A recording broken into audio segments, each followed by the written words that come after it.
kept, yeah, there we go. I can hear it now.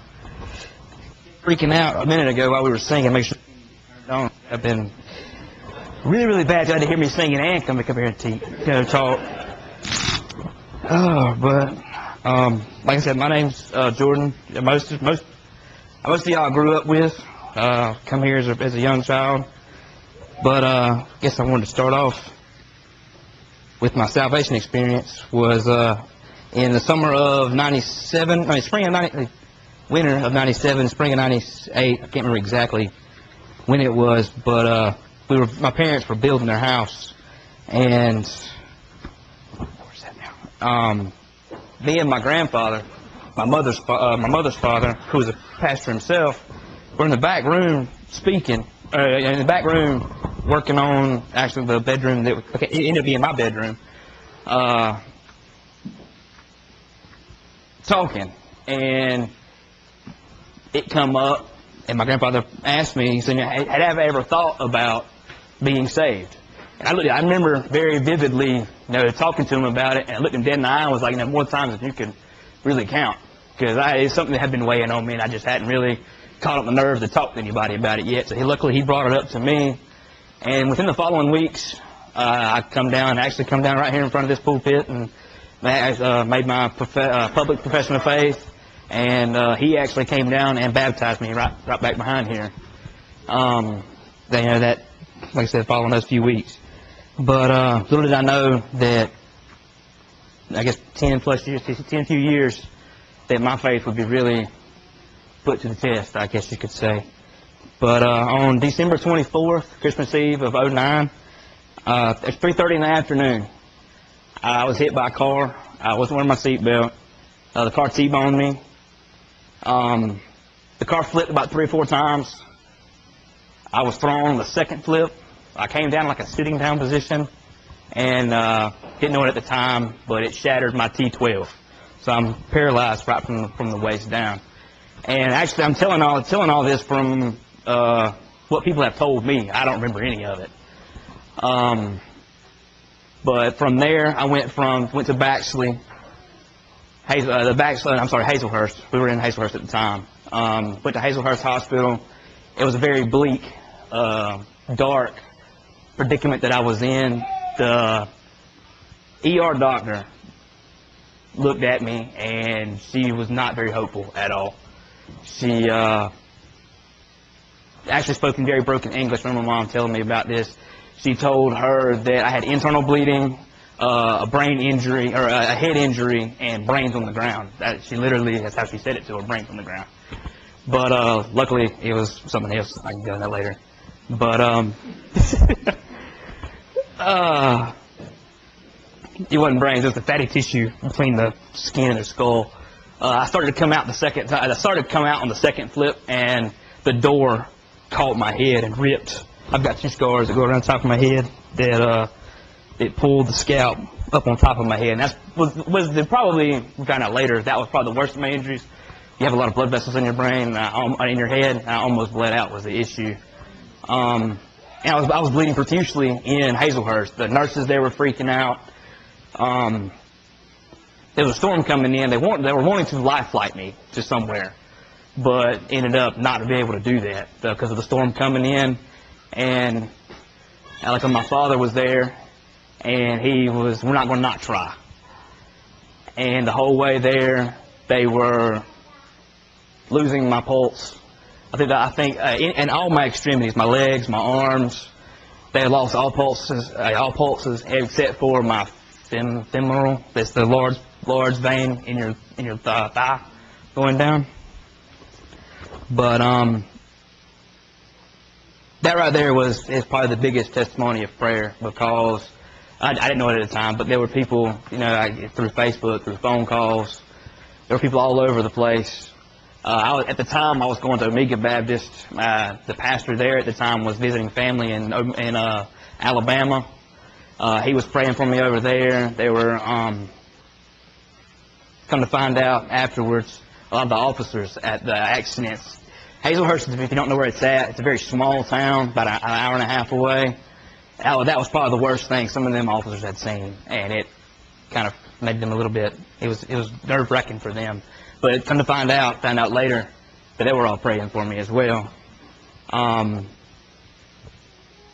can remember my mom telling me that she would keep getting phone calls every so often. Hazelhurst is about 2 hours away from Savannah, where they were rushing me to.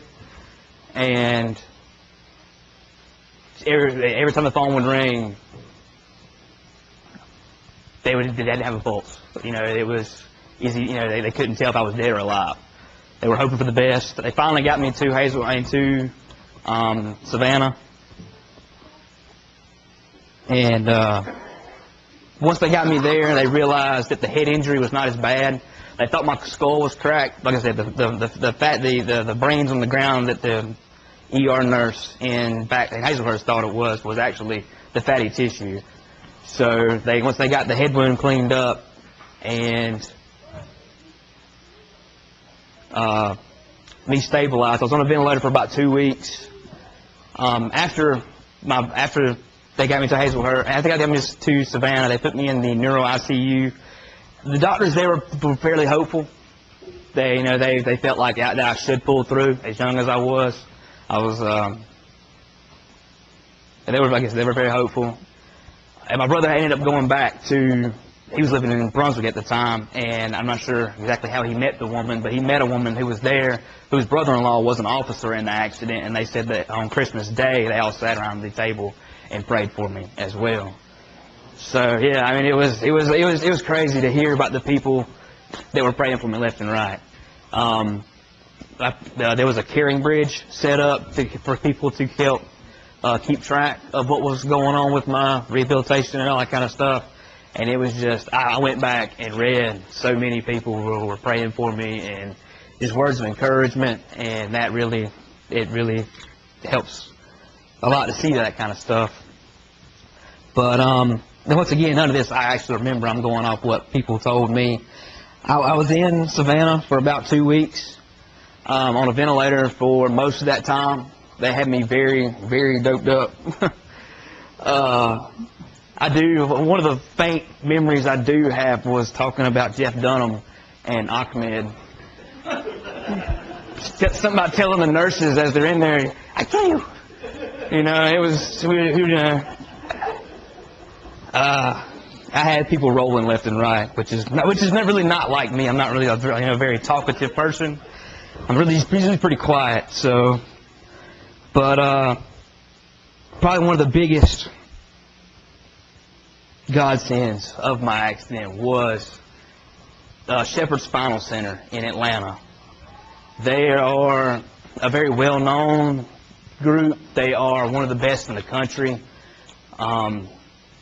Somehow, we still don't really know how they found out about it, but they called my dad while I was in the hospital. They called us, wanting me to come up there to them, which really don't think I'd be as well off as I am today if it wasn't for that. And I thank God every day for that one as well. But once again, they called us wanting to get me there as soon as possible. So once I was stable enough to get on an ambulance, they had me up there. And it was probably about 2 weeks before I really remember. My memory comes back about 2 weeks up there. So about a month and a half of my life I don't remember much of. And as far as that goes, sorry, I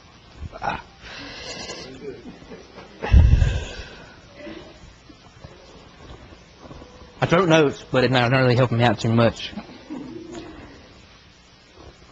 Like I said, once I got to Atlanta, my mind started coming back. I started becoming more like me, calm down, was doing what I needed to do to get back to everyday life. I do remember one moment. Yes, pretty like I said, I really believe that the reason my memory started coming back was I had a Demerol patch. I mean, they had me on some pretty strong meds because my back was completely shattered. The surgery on my back, I have 2 rods that extend from my L7 to my my T7 to my L3, which is pretty much just below my shoulder blades, all the way down past my pants line. I mean, that's the best way to describe it. like I said, once the Demerol patch, I think they said that right. The Demerol patch kind of wore off a little bit. They usually kept giving me new ones, but every day or so. Once it's like, I think I had that one on for about 3 days, and I realized, you know what? I don't think this is even helping anymore. Can we take it off? Do you feel any pain? No, I'm good. So they're like, all right, great, which is another blessing in itself. Pain is is an issue for people who are paraplegics like myself. But after that, like I said, my mirror started coming back. I started realizing what my situation was, realizing that this is going to be permanent. That the doctors didn't feel like, that this is it. There wasn't anything they could do. They had some experimental things they had been doing with certain people, but that window was long past because of my condition, because I was so unstable. I had to be in so many other different places with surgeries, with being on the vent, and all that kind of good stuff. Like I said, that window had passed. So I remember one night after my parents were in there, I kind of had my breakdown moment. Whenever I realized this is it, I'm paralyzed. I'm going to be in a wheelchair for the rest of my life. And I remember getting upset, and like I said, all the emotions and everything. I started going through a lot of those carrying bridge things, just trying to keep my mind busy. That's probably the best thing I could have done. People kept saying over and over again that God won't give you anything you can't handle. God won't give you anything you can't handle. And they were pointing out the Philippians 4:13, but you can do all things through Christ who strengthens me. Well, one night, it was after all my therapies. They keep you very busy from 8 o'clock in the morning until 5 o'clock in the afternoon. You're constantly doing something. Rehabilitation, PT, OT, outside, classes they have you taking to help, get you through every day. Have you working out in the gym. Like I said, one night I was reading those things, and I got into that scripture, and I was thinking, I never really understood the whole full context of that passage. I knew that athletes had used it and stuff like that, which I really didn't feel like that was, what actually God was saying. But so I went and read the whole thing. I read several scriptures around that. I actually wanted to read 11 through 13 or 11 through 14. I don't say this out of need, for I have learned to be content in whatever circumstances I am. I know both how to have little and I know how to have a lot. In any and all circumstances, I have learned the secret of being content, whether being well fed or hungry, or in abundance or in need. I am able to do all things through Christ who strengthens me. I'm able to do all things through Him who strengthens me. Still, you did sharing with me in my hardship. I know in that scripture, yes, he's talking, I guess, more specifically about physical need, but the any and all circumstances, the secret to being content in any and all circumstances, really shouted out to me. That, I guess, is what made me realize that my salvation, that I believe wholeheartedly that I'm going to leave this chair, whether it will be in this life or in heaven. And that is, I guess, it gave me a lot of comfort, and something that Brother Steve has brought up several times in his messages about the supernatural power of God in this world. I believe wholeheartedly that it's because of His supernatural comfort that He gives me that gets me through the hardships that I have to face every day, pretty much. And His supernatural power He has in prayer as well. I think my situation is the fact that I'm still here, the fact that I'm still alive, is a testimony to the power of prayer.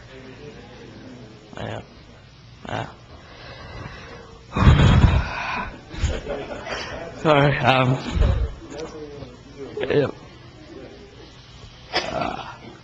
And I'm thankful every day that I have family, that I have friends that I've made new friends here. That y'all guys have been very accepting and just awesome. I mean, y'all have really and truthfully welcomed me very much in this church, making me and Casey as well. The Lord has blessed me with, like I said, my family. If there's anything ever, they're right there with me. Even with I feel like I have a very, what do you want to call it? I'm very independent. And I'm sometimes independent to a fault and can make me get on somebody's nerves because people don't like seeing people like me struggle. But I want to do it, and so. But I guess I've been very blessed as far as all that goes. I've been very, very blessed with Casey, who has come into my life. She saw my situation. She accepted it 100% going into it, and I guess I'm very thankful for that. And I thank God every day for that one as well. I have so much in my life to be thankful for. It's kind of hard to be angry at the world for it. So, yeah.